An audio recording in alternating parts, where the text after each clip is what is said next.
Welcome to the Big World Made Small podcast for the adventure traveler. I'm thrilled you're here. My name is Jason Elkins, and in addition to being your host, I'm also a former U.S. Army paratrooper, third-generation commercial hot air balloon pilot, paramotor pilot, ex-Montana fly fishing guide, advanced open water scuba diver, and a full-time nomad that's visited more than 30 countries on 6 continents. As a seasoned adventure travel expert with a passion for creating and sharing meaningful experiences, I'm on a quest to impact the lives of adventure travelers, the tour operators they rely on, and the communities that host them. Every week, I bring you exclusive interviews with fascinating adventure tourism experts who have agreed to share their personal stories, favorite destinations, and some invaluable travel insights they've picked up along the way. We'll enjoy a casual conversation, create some connections, and likely share some laughs. It's my hope that by the end of each episode, this big world will feel just a bit smaller. Let's get started, shall we? Okay, everybody, welcome back to another episode of the Big World Made Small Adventure Travel Podcast, where we basically work to try and turn this big world into something that feels just a little bit smaller by connecting people around the world and sharing stories. And today we're so fortunate to have Pam here, Pam Martin from Blue Jellyfish Stand Up Paddleboard Tours. You're the first person I've really had a conversation with about stand up paddleboard. This is our second conversation, but just super excited to have you on here. I learned a lot the last time we spoke, and I think there's people out there that little light bulbs might go off after your conversation and change some trajectories for some people. So as it did for you. So happy to have you here, Pam. Thanks, Jason. It's great to be here, and congratulations on your new endeavor, this awesome, exciting adventure of your own. So it's great to be here. Oh, thank you so much. I've really enjoyed it. I can't imagine another platform, another way that I could create as many conversations with interesting folks like yourself as I have. So you're part of that. So thank you so much. Thank you. And most people that are doing something in adventure tourism have a story. Everybody has a story.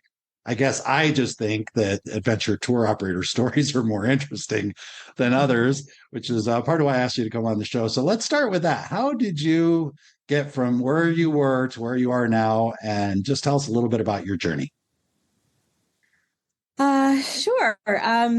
I have, as many people who are in the water sports industry, I've just always been drawn to the water. I was a water baby and grew up building rafts and paddling across beaver dams with sticks, and any chance I could get, I wanted to be near the water.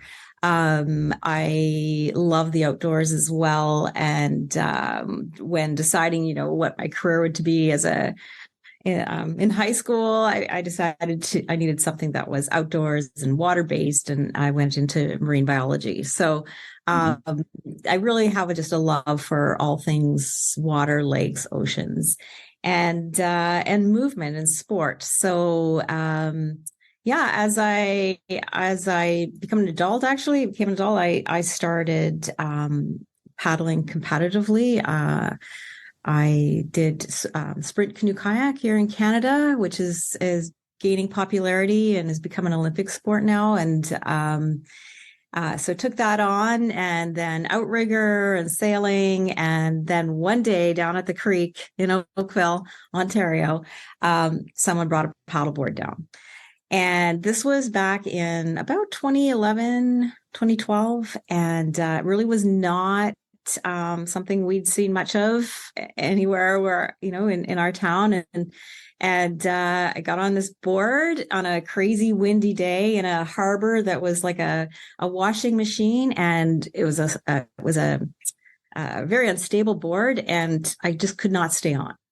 Mm-hmm. And I'd fall off, I'd climb back on, I'd fall off, and I could not stop laughing. And I thought, to me, it was, I can't even do this sport, and I'm having more fun than I've ever had. So there's got to be something to it, and I need to find out more. So then I started seeking out courses and lessons. There really wasn't much offered in Ontario, so I started flying out to British Columbia to paddle with my mentor here, Norm Han. And then one day I just decided, hey, why do I keep going back to Ontario? I should move out to BC and I can paddle year round. At that point, I had started a small adventure company with my best friend who was a chef. And we started to incorporate paddleboarding into our tours and adventures. And at one point she was forced to step away from the business due to illness. So I just expanded the paddleboard portion of it, and suddenly I had a paddleboarding business. I was teaching, running courses, and that morphed into multi-day trips across Canada. And now I've just recently opened up a shop. So we have a paddle and ocean shop here in Sydney, BC. And yeah, that's where we're at, and becoming very involved with the local community. We're expanding our presence locally over the next year or so. That's going to be our emphasis. And yeah, it continues to be an adventure every day. That's very cool. I've got a few questions here. Thanks for sharing that. I guess the first question is, what's your first memory of the water as a child? Yeah, my very first memory, I think it's a memory. Sometimes you don't know if it's a memory or you've been told the stories and seen the photographs for so many years. Sometimes it's better. Sometimes it's better for our mental health if we create new stories about our childhood. Exactly. So that's okay. Whatever you want it to be. Yeah. I have a distinct memory though. I was about 2 years old. Learning to swim or being introduced to the cold water of Cultus Lake in British Columbia. My parents, I did live in British Columbia until I was 5. So I was introduced to the ocean and the cold water at a really young age. And yeah, I just have these memories of being there with my family and loving the cold water and just all and being outside and the smell of the trees. And yeah, so pretty early on. That's very cool. I guess the reason I asked you that question, because my own memory popped up as I was listening to you, and my first memory of the water, and maybe why I didn't end up in the paddleboarding business. My first memory of water was my dad teaching me how to swim, which for him meant, there was a canoe involved. Right. And you were not in it. And I was not in it, and it was not my idea. Some fathers are like that, sink or swim, he'll figure it out. Exactly. Yeah. But interestingly, I was in a lake in northern Wyoming. It was a Lake de Smet. Typical, it's northern Wyoming, so it was cold. But my memory of it that I've created was that when I went underwater, I didn't climb in, I was thrown in. And when I went underwater, I saw like Little Mermaid cartoon type stuff. I saw like tropical fish. Whether it was Poseidon. Yeah, I saw all kinds of magical things that were probably just the fight or flight part of my mind kicked in. Decided this is a traumatic experience that you're going through, Jason. So we're going to make it as not traumatic as possible. Exactly. And I had these memories, and so to this day, I'm not sure. I did get into scuba diving. I actually was a river guide, fly fishing guide. So I did actually end up spending a lot of time around water, but just for some reason, what you were telling me prompted me to go there. So, and then the next question I had is so with your business, you had a partner, you were adventure business. You said she was a chef, correct? That's right. I'm curious, what kind of adventures or experiences were you offering to clients before you saw the person on the paddleboard? Yeah, we always had 3 components to our events or trips, and there was always a culinary component. She was a cordon bleu trained chef, and who has now actually comes back to my business now, and we're starting to incorporate her stuff again. So I'm really excited for this coming year. So there was always a culinary component, an outdoor adventure activity component, and music. So yeah, so we started out. Our very first trips were on Cape Breton Island in Eastern Canada during the Celtic Colours Music Festival. So I don't know if you're familiar with the island, but the festival's in the fall, and the fall colors are absolutely spectacular out there throughout the island. It's a very unique location. The community of people, it's all Celtic. There's more Celtic accents and dancing, and there's a Celtic school there, and this huge international festival where Celtic musicians from around the world come every fall. And so that's where we started. And it has some of the best hiking in Canada. There's national parks and the Cabot Trail, which is this beautiful, almost 300-kilometer road trail that you can go around. And there's national park hiking trails off of it. And the Margaree Valley has spectacular paddling through a salmon fishing river, one of the best salmon fishing rivers in North America. So that's what we included with our trips. And then even at home, we were doing paddleboarding trips on the river. First, it was hiking and winter trips to cross-country skiing up into Northern Ontario. Right. Those sorts of things. We always brought in local musicians to play, and then had this fabulous food, and just created a connection for everyone involved. So it was all sorts of things. And then the paddleboarding became one of those components as well. I love that you said connection, right? That's the recurring theme. It's actually like my business, Big World Made Small. It's about connection. It's not about mountains, rivers. I was going to say food, but the food is the connection. Food connects in so many ways, but really it's about the connection. And I think that any tour operator, that's like, if you don't get that, then you're probably in the wrong line of work. You probably wouldn't even want to be a tour operator if you didn't value connection, because I can't really think of too many other reasons that I'm into tourism other than it always comes back to connection. It totally does. Really, that's all there is. It's what as humans we are all about, and it's the only way. Whether we want to admit it or not, that's right. There's a few people out there that I don't need anybody. I don't need people. Yeah, that's maybe they think that I don't know. That's a whole different conversation for a different type of podcast, I guess. But anyway, I'm happy you brought that up. As the paddleboarding became more and more, I guess, integral to the business, did some of those other things, did they go away? I mean, the connection's still there, but it sounds like what I heard was you became really 100% focused on the paddleboarding, the connection, but the paddleboarding as a tool or as a mechanism to create the connection. So are you still doing other types of activities? Where are you at now with your business?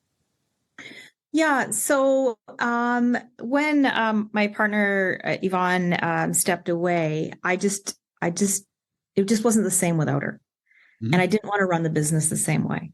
And it just didn't feel the same running the same kind of programming. So I really morphed into a lot of lessons and courses and multi-day courses, as opposed to the travel trip or the events, which were, maybe a day event, which was more of a paddle and meal on the side of the river, those sorts of things. I moved away from that and just got more into the technical and skills aspect of it.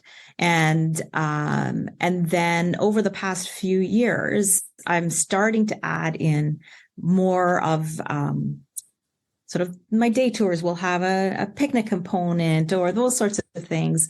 So starting to add the food and also starting to add the food. Oops, oh geez, sorry about that. No, that's fine. For those of you listening, technology. She didn't get the message about turn off your phone before the interview. So, but no, that's great. It'll probably happen to me here in a couple minutes. So no problem. But I did. I don't know if you want to discuss this, but I'm going to ask you. Your partner Yvonne, right? So what I heard you say was when she had to step away, some of those things maybe just weren't that as maybe you enjoyed doing those things because you were doing them with her as having a partner, because having a partner in a business like this can be very powerful as well. But I'm curious, was there anything, why do you think other than that, why did you drift away from that stuff? And now I hear you saying you're kind of adding it back in. I'm just curious what was going on in your world that you didn't want to continue that part.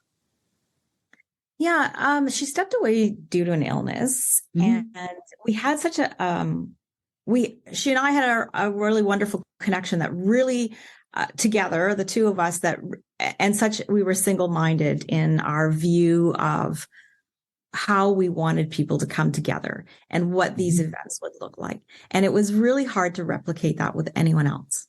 Okay. And so, and I also didn't know if she would ever be able to come back to the business. So for me, it was sort of a tribute to her not to do things the same way as we used to, because it was this very special thing that we had.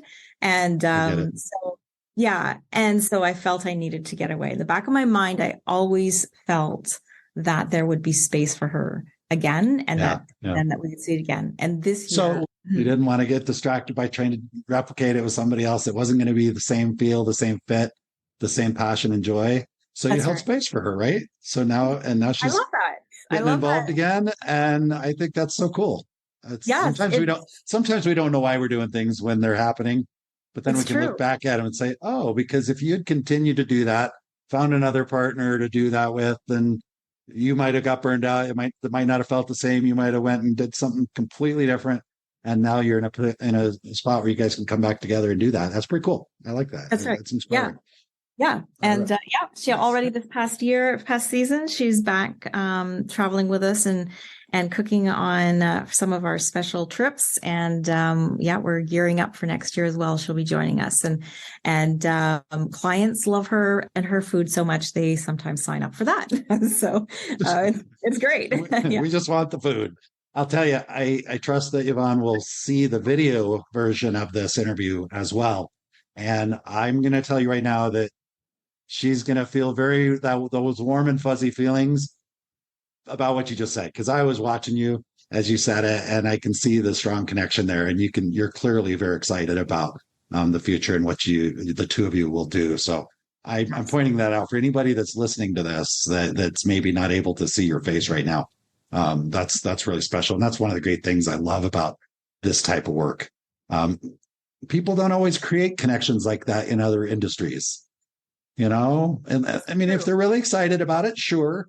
But that's one of the cool things about tourism. And I've had a couple other conversations with folks that the bond you develop with your colleagues, partners, employees, many different ways to say that, the people you work with, is quite different than the bond you would create in a more traditional role, and I'm not thinking of any great examples other than, but if you're working that kind of Monday through Friday job, you might feel strong connection with your colleagues, but you're not having the same type of experiences. You're not together presenting an experience to people, putting together something that they can come enjoy. And the two of you can look at each other and say, look what we created. And look at the connection that we created.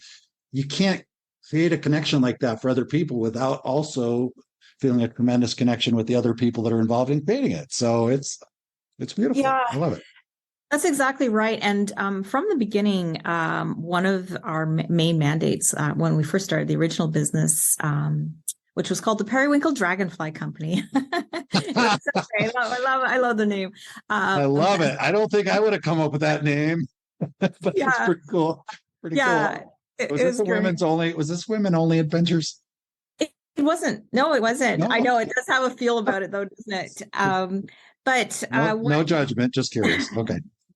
One of the main mandates with from the beginning, which has followed into my business, is I was determined that anything we ran or anything we created, the connection was not just going to be between Yvonne and I, or Yvonne and us and the clients. For me, it was really important that everyone involved, from the person supplying the napkins to the person, to the musicians that we hired to join us at our gathering tables, to the people cooking for us. Everyone had to get something positive from this, and there had to be a spark for everyone. And I'm driven to create that. I'm driven to have, it's not just a client, supplier or client, instructor relationship.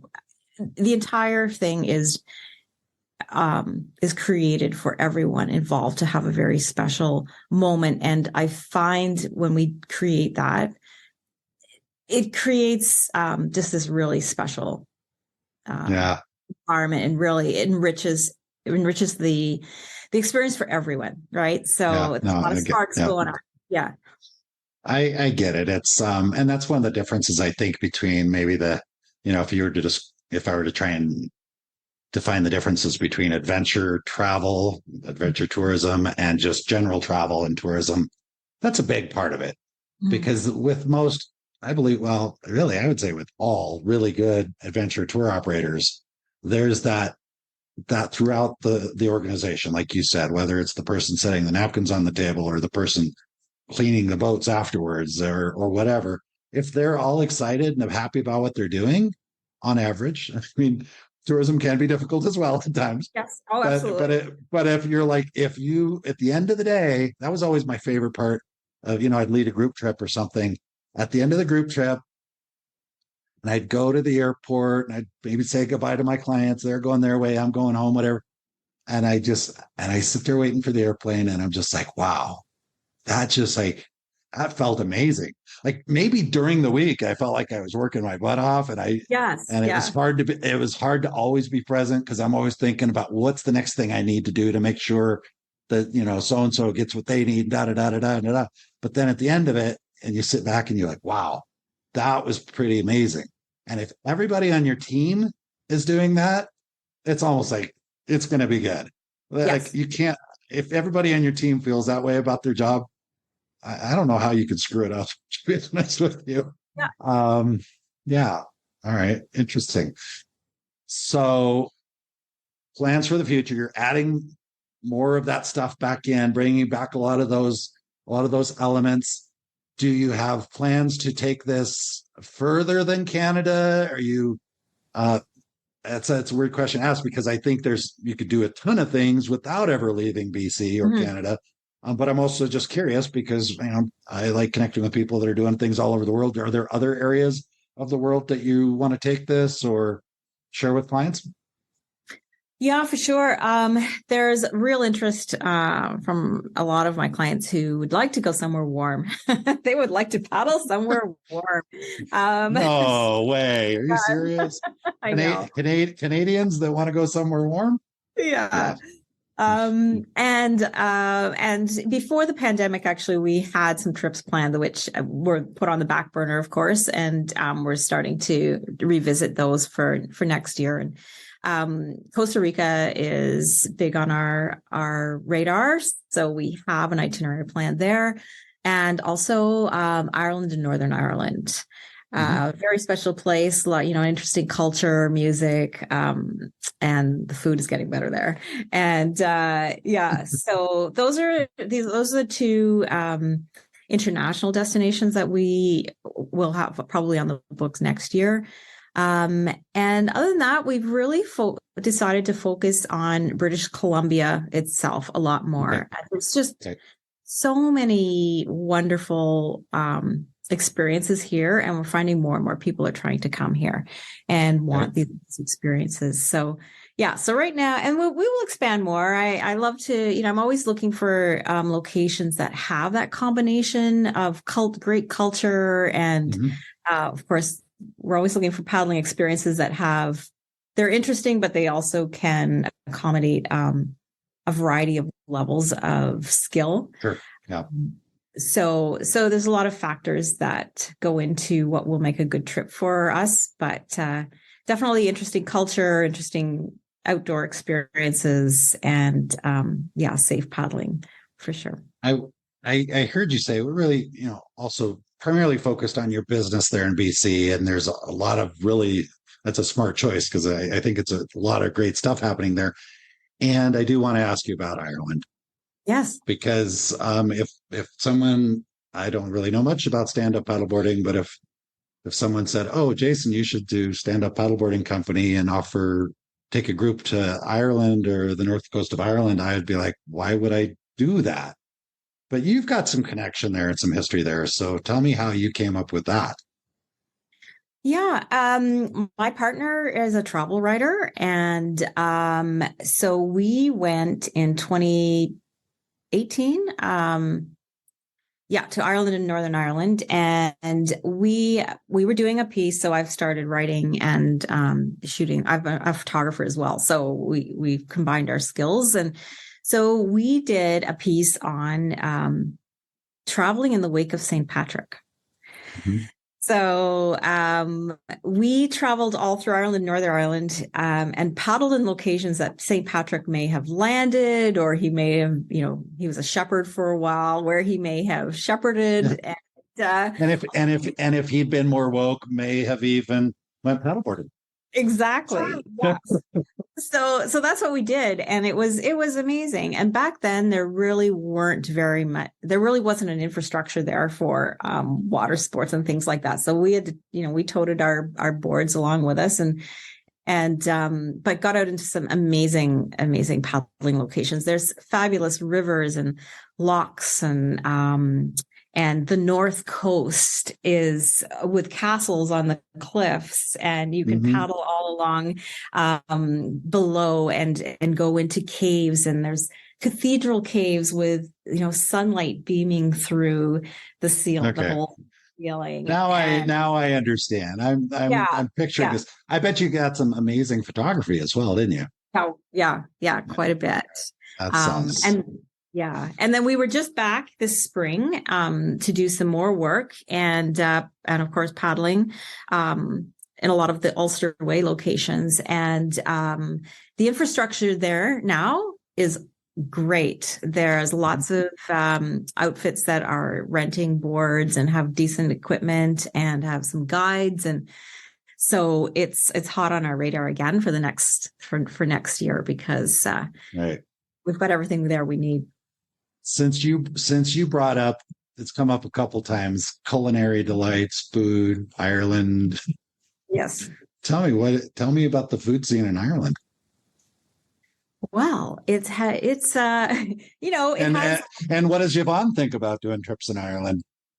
Yeah, we haven't broached that yet with her for there, but she might be into that. I'm sure she would. The food in Ireland, traditionally has been lots of potatoes and you were traditionally, you go into a pub and get served 3 kinds of potatoes, with one meal. Fried potatoes, mashed potatoes. We could put it over a little bit of ground beef and call it shepherd's pie, right? Yeah. But there has been a reconnaissance. There are lots of farm. I mean, the food there is so healthy. Everything's grown. Most of it's organic. They don't even use the term organic because they don't need to. Right? Yeah. So lots of fabulous, healthy food, and it's there's a farm to table movement, and it's just wonderful, and lots of really interesting little bistros and restaurants and. As well as the traditional, and there's nothing wrong with the traditional Irish cuisine. I'm a potato lover, give me mashed potatoes and fries, and so it's great. But also, I'm vegan, so there's there are probably adds a layer to it. It did, and we thought it was going to be difficult, but it was not. And there's a pair of celebrity chefs, they're called the Happy Pair. They're twins. They're very much on a wellness movement, and they've started this. They have a restaurant in a small town in Ireland, and right near the water. And they have a community. They're all about connection and community, and they do it around food.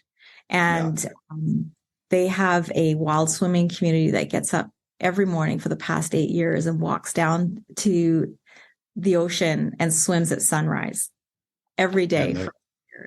That'll wake you up. Yes. And they have a farm. So we're starting to see that there's a real, as many places, a real emphasis on healthy farm to table food and experiences and with the goal of bringing people together. So it I think intrigued Ireland me. does that. Yeah, I think Ireland does that well. I've spent some time there, and I almost became a vegan there after I had kidney pie. I was Oh like, no. I've eaten a lot of things in a lot of places. That's probably the only thing that I absolutely will never eat again. Um, but I like to try things, and there Yeah. were things in Ireland to try that I hadn't had before. But also the connection with the people. I mean, it really is a community of. Um, there's maybe some stereotypes when I use the word the pub, but it is a Mhm. community of get together at the pub It is. and connect and share stories. And I think it was my first night in Ireland. My hosts, they ran a fishing lodge there, and they took me down to the pub, and I quickly learned that yeah, it's a great opportunity to socialize, but if you're not used to their level of socializing, you might want to Yes. pace yourself. And yeah, I have Yes. so many fond memories of Ireland. So I think Yeah. that would be, I would sign up for a trip like that. Oh, The other thing you mentioned, dragging your boards along with you. I had this moment of, I wanted to ask you, there are inflatable paddleboards, mhm. correct? Correct. And Yes. maybe somebody listening to this has kind of thought about paddleboarding. Maybe someone's thinking about it. Like, should I get an inflatable? I mean, we're not here to help necessarily people select paddleboards, but I'm Hmm. curious. So I'm going to ask, Yeah. is that a legitimate thing to do, or is that just kind of a gimmicky thing? Yeah. So first of all, what should I buy? An inflatable or a hardboard is the number one question, Oh, that good. get I don't asked feel bad always. then. All right. Yeah. Okay. That was a good Yeah, question then.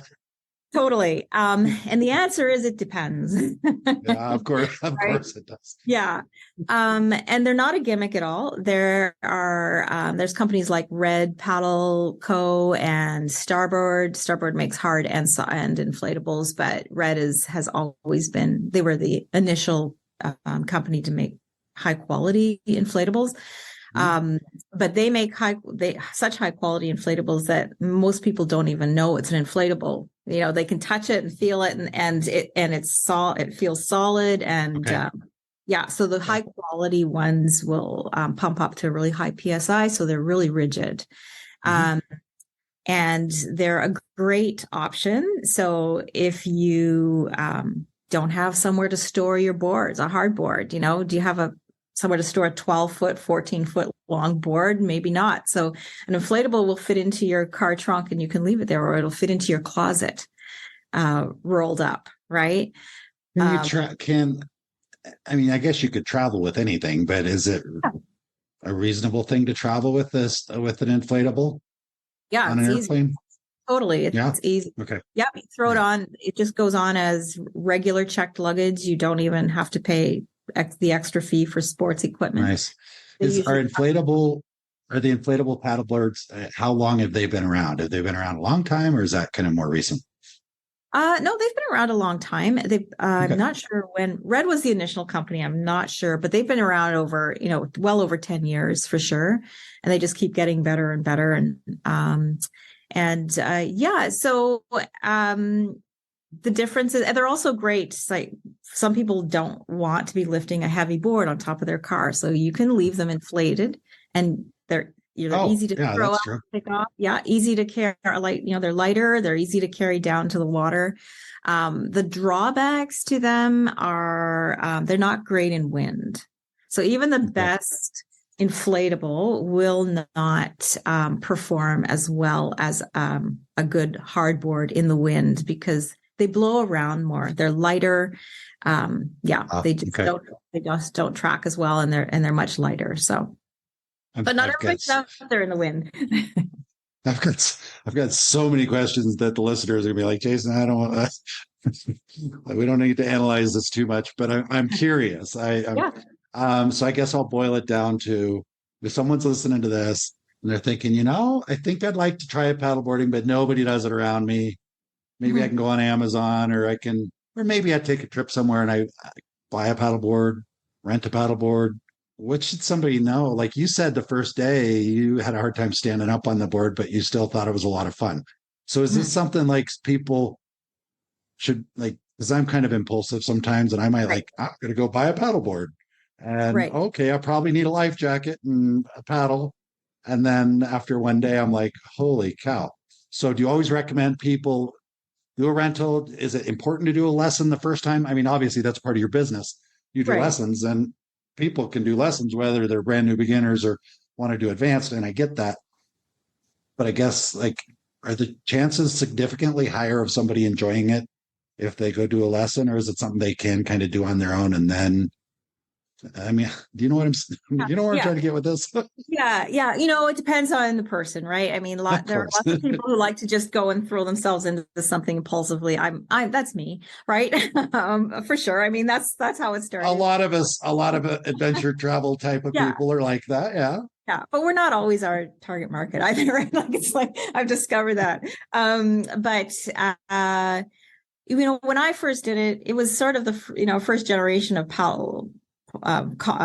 modern paddleboards where they were really tippy. They were more like a windsurf board, which is or a surfboard, which is tippy. They're not tippy like that anymore. So, you could go to a rental place and you could get like all the rental fleets now are just stable. The boards are stable. No, So, sure. Okay. it's not that hard to go out. And, most rental companies are reputable. So you'll have the PFD and everything included. One of the things though that, they're usually included now. They haven't always been, and it depends where you go. And I would recommend that if, say, you were going to go somewhere warm and you thought, like, I'm going to Hawaii or something, and I'm going to try paddleboarding, right?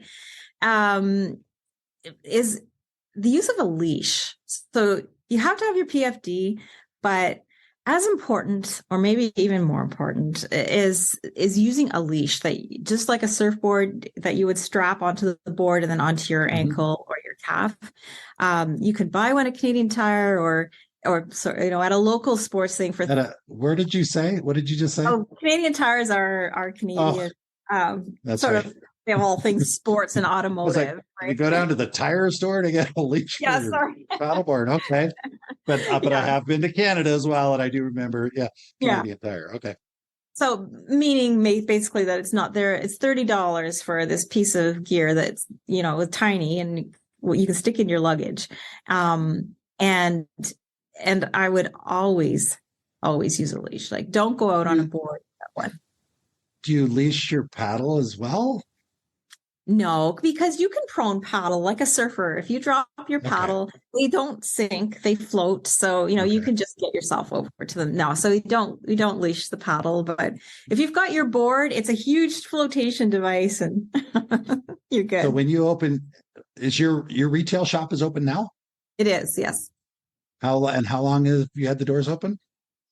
Just softly open since July, and then we're going to have a grand opening maybe in the new year when we get more stock. And we were just really concentrating on our finishing up our season and then starting to stock the shop. But we have a few things now, and we'll be getting more in as we go. So these questions I'm asking you you're going to be answering these same exact questions 42 times a day, guaranteed, right? Totally. Yeah. I mean, I already do. And it's great, right? You want, it's good. You want yeah.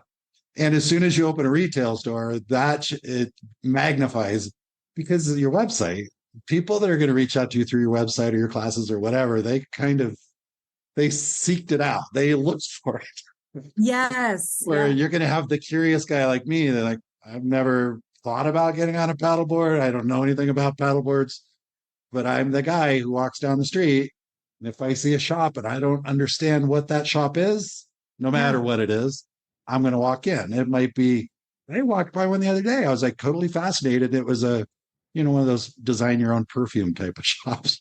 I was like a deer in headlights. I just stopped and I'm looking in there, and I think I've seen them before, but it just caught my attention, and it took everything I had not to walk in there and ask them about. No, I didn't. Like ode to adventure or something. Yeah. Like, what do you have? Part of it's because I'm in Colombia. My Spanish is pretty good, but I don't really want to put them through having to listen to my Spanish to answer questions that are probably not going to result in the sale, because I'm not even in the market for perfume. Never know what it's going to smell like. Yeah, I've walked into so many, like, what is this you sell? Who buys this? All those questions. So which is why I started a podcast, so I can just ask people questions that I think other people might want to ask. So thank you. Great. Thank you for your patience. Let's talk a little bit more about British Columbia, why the area that you're in, what makes it unique, what people that haven't been there, whether, because obviously we're talking about stand-up paddleboarding, but we're also talking about BC. So help get a picture for people that aren't as familiar, when they should come, what kind of things are there to do, what should they know? Yeah, in British Columbia, we're on the west coast of Canada, of course, and I'm on Vancouver Island, so most of my programming is here because there's so much to do. And it is, I call it the land of seas, trees, and peace. So it's ocean all around us, trees, old growth forest in many areas. You get off the plane outside of Victoria, and the first thing you smell isn't the ocean. Actually, surprisingly, it's the cedar trees. It's the beautiful fresh smell of trees, and then there's so much open, forest and wilderness, just pure wilderness, and the people are very laid back. We have a very, you'll see stickers on people's their bumper stickers, like you're on the, like, slow down, you're on the island now. And that's what it's like. It's a different lifestyle here than the rest of Canada. It's, people are here usually because they love the outdoors, and their lifestyle is very much outdoor oriented. So, all sorts of opportunities like hiking, any ocean sport, paddling, sailing, lots of road trips here, lots of really famous areas have become famous, like Tofino. Most of the world knows about Tofino these days. It was an old surf town, and now it's gentrified a little bit, but it's still very special. 5-hour drive from anywhere you want to go, and just very remote, and yet very wonderful. Okay. Yeah. So that description for me begs the question, who is it not for? Because I'm kind of picturing, the people that might enjoy it, but sometimes there's places that are amazing, but they're not for everybody. Some places, I speak with some people and are like, yeah, everybody can find something to do here, because we've got city, nightlife, to beaches, to this, to this, to that. But in my mind, and I've been to BC, I have not been to Vancouver Island. Who is it not for? Well, it is one of those places where there's something for everyone. We have Victoria, which is a small city. It's a beautiful city. It's our capital, the BC capital.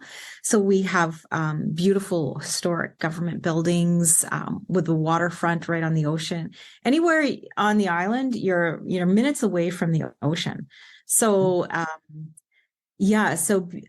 opportunities for all sorts of things. There's a famous Bouchard Gardens for people who love to wander through gardens, and just scenery. There's, soft adventure like whale watching, and you can rent bicycles to go around town and things like that. It's also for people who just really want to get away and get out into the middle of nowhere. It's for surfers, it's for hikers, it's for people and their dogs, it's for families, collecting beach glass and sea stars and sand dollars. And there's tons of wild bunnies that you can almost pet. Like, it really is a place for everything. There's world-class mountain biking, world-class surfing, sailing, boating. And just the wandering around. People love Victoria. It's often voted one of the best places to live. Is it growing quickly? Because usually you get a place like that, it's that can be a challenge, right?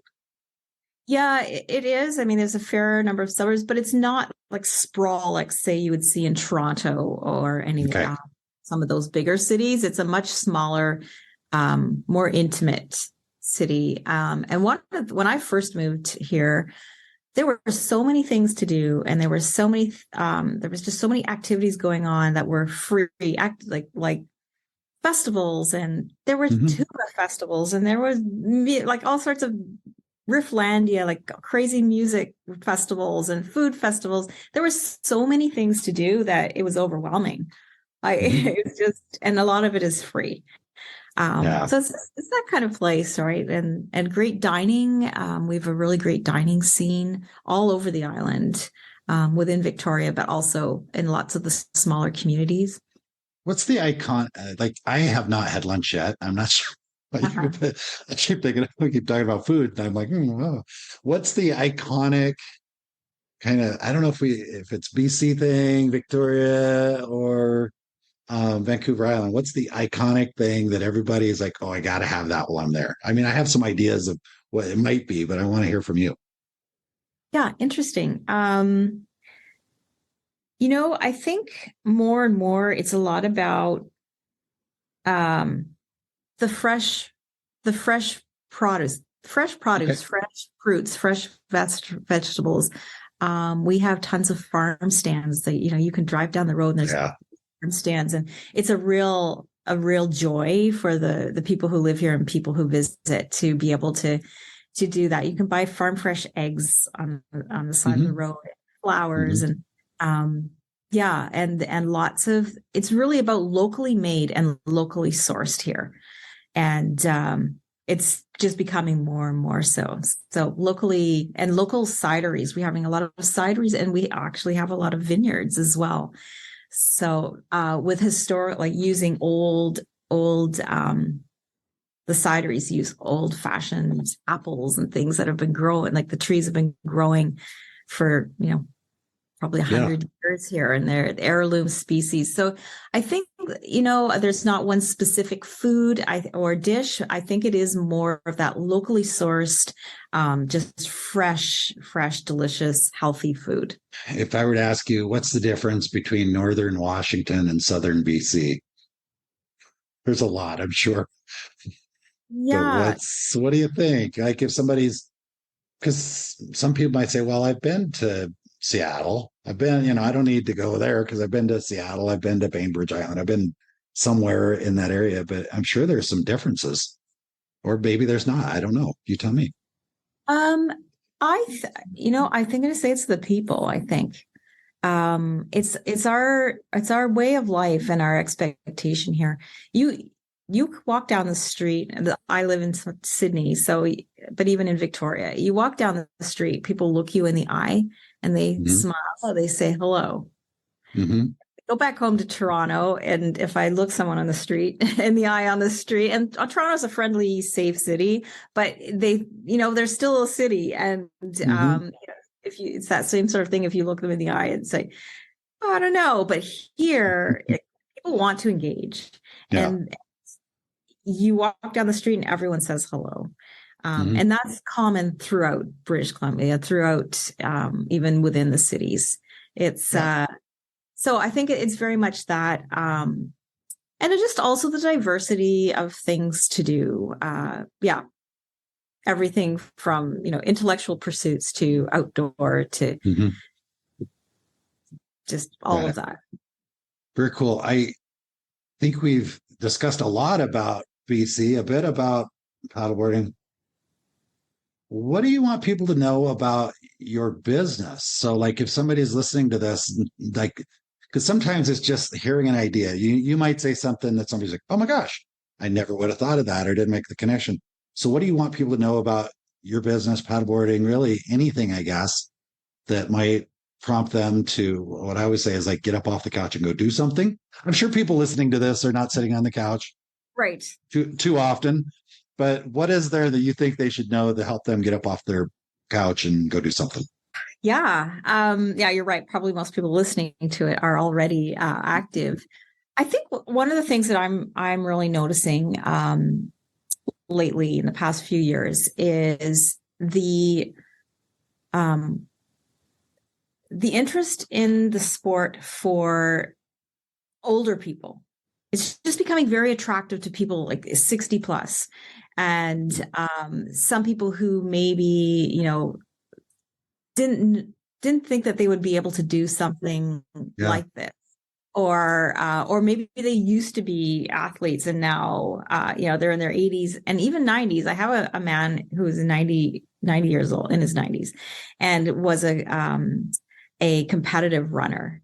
And wife forced him to come out for a paddleboard lesson, and he was kind of grumbling about it. And I thought, oh man, I'm not sure how I'm going to adapt that. You're, as soon as you see the clients, you're figuring out how to adapt it and meet them where they're at, so that they was that when your company name was still like Sprinkles Twinkle Muffins or whatever?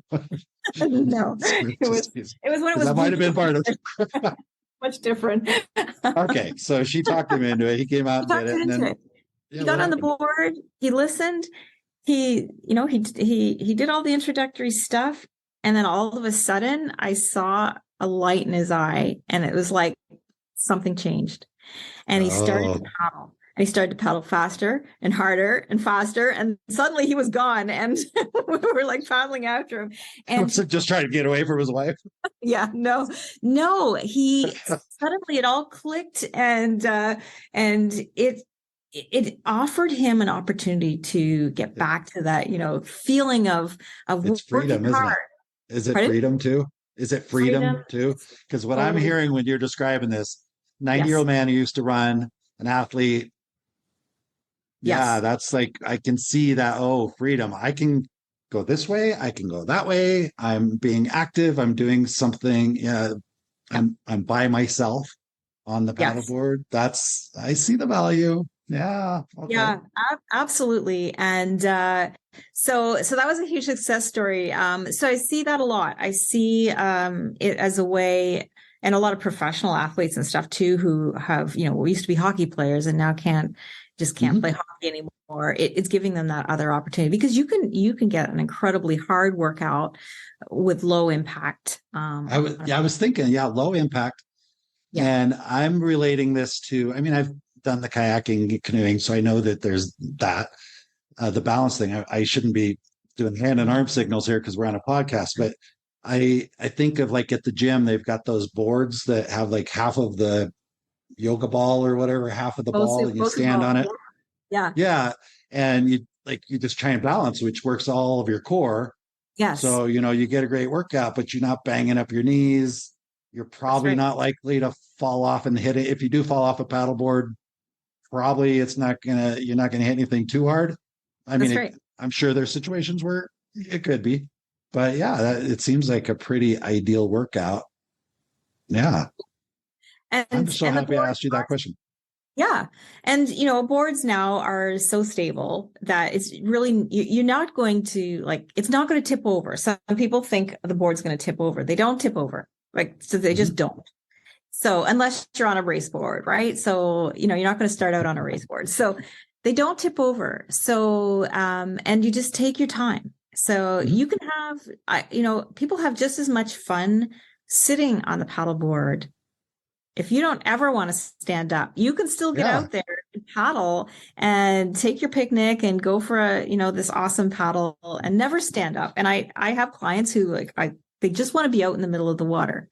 You can even take an anchor and just sit out there and meditate and lie, do some yoga or just lie and have a nap if you want. But, So I'm seeing a lot of that. It's older people who are, sometimes it's just a bucket list thing they want to tick off, but they're really embracing it as something that they can do as they get older. And we're building a community here, and you'll see it in a lot of other locations too. It's a real great way for people to come together, and we do social paddles and things, and the reason is to bring people together so that they can then go off on their own and not always have to hire a guide, or, they can get out together. So then it seems, for some reason, this analogy or whatever is to like biking, maybe the biking community, because biking is both a solo endeavor as well as a social endeavor. You can do by yourself, you can do with a group. And my son, he's 17, and he's just been super excited about these bike ride outs that they call it, where he goes, a little bike shop will get a group of riders and they'll just go ride for 15, 20 miles on different trails. It's actually in Phoenix, so it's pretty much in the city, but he's so excited about the opportunity to meet other people, to do something he really enjoys. He gets to do it with other people. So when you describe, the groups, getting the groups together and doing this, it's like, oh yeah, that's got to be pretty similar. So yeah, That's a great comparison. Yeah, it's a great comparison. And, I get people who call and he'll say, oh, I'm going to be in town for, on such and such a date. Are there any, and I'm looking for people to paddle with.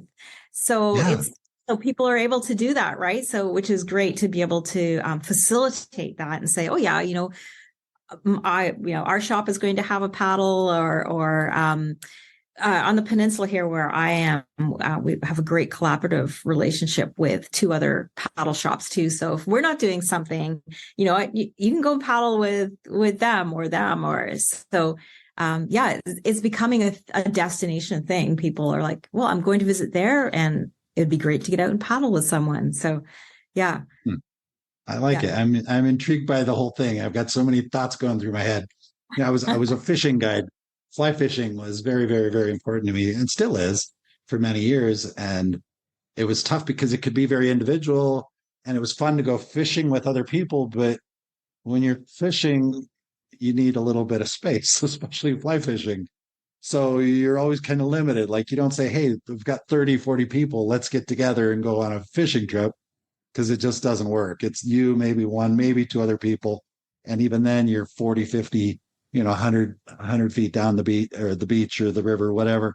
Whereas I can imagine, like, the paddleboarding, you can be having kind of your own experience, but you can also be 5 feet from somebody and having a conversation. And the social aspects of it are pretty cool. I'm intrigued. I'm going to do it. Okay. Yeah. Oh, you should come. You should come. Me. I'm in. I'm going to wait till it warms up a little bit up there before we do it, though, because I don't want to fall in that cold water. Maybe I'll wait. I'll meet you in Costa Rica. How's that? Okay. Oh, that sounds good. I love it. Because I'm imagining falling off my board. Not that would happen, but into the British. Well, maybe does that come up? Do when you paddleboard there, do people wear wetsuits, or what is that? What should people know about the British Columbian waters and falling in? Well, our lakes are similar to other places like Ontario, wherever.